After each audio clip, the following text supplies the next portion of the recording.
নমস্কাৰ সকলকে ধন্যবাদ জ্ঞাপন কৰিছোঁ মোৰ টপাৰ ইউটিউব চেনেল চাই থকাৰ বাবে। হয়, এই মুহূৰ্তত জনাবলৈ বিচাৰ ডাঙৰ খবৰ যে অহাকালি যিহেতু 10 এপ্ৰিল আৰু 10 এপ্ৰিলৰ দিনৰ 9 বজাত মেট্ৰিকৰ ফলাফল ঘোষণা হ'ব বুলি এটা প্ৰচাৰ হৈ আছে। ছ'চিয়েল মিডিয়াত ইতিমধ্যে ইউটিউবত বা ফেচবুকত নতুন নিউজ হৈ আছে যে HLCৰ ফলাফল ঘোষণা হ'ব 10 এপ্ৰিলৰ দিনৰ 9 বজাত।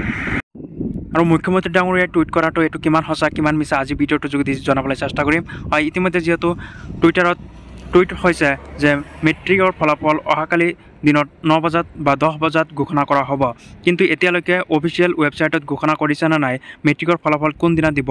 চ' আজি ভিডিঅ'টো যোগেদি এইটোৱে জনাবলৈ চেষ্টা কৰিছোঁ। ছাত্ৰ ছাত্ৰীসকল হয়, তোমালোকে হতাশ হ'ব নালাগে যে ইতিমধ্যে হয় ছ'চিয়েল মিডিয়াত যিহেতু ফলাফলক লৈ কেইবাটাও ভিডিঅ' আহি আছে ছ'চিয়েল মিডিয়াত, তোমালোকে ধৈৰ্য ধৰিব লাগে, কিয়নো অফিচিয়েল ৱেবছাইটত যেতিয়াহে দিব তেতিয়াহে তোমালোকৰ ৰিজাল্ট প্ৰকাশ পাব।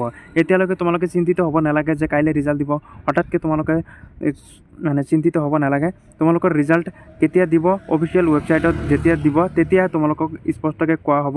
নহ'লে এনেই ফেচবুকত বা ইউটিউবত তোমালোকৰ নতুন ভিডিঅ' দি আছে, তোমালোকৰ পৰা ভিউজ ইনকাম কৰি তোমালোকৰ কেতিয়া ফলাফল দিব তেতিয়া অফিচিয়েল টুইটাৰ হেণ্ডেলত তোমালোকক জনাই দিয়া হ'ব। এতিয়ালৈকে অফিচিয়েল টুইটাৰ হেণ্ডেলত জনোৱা হোৱা নাই কেতিয়া ৰিজাল্ট দিব।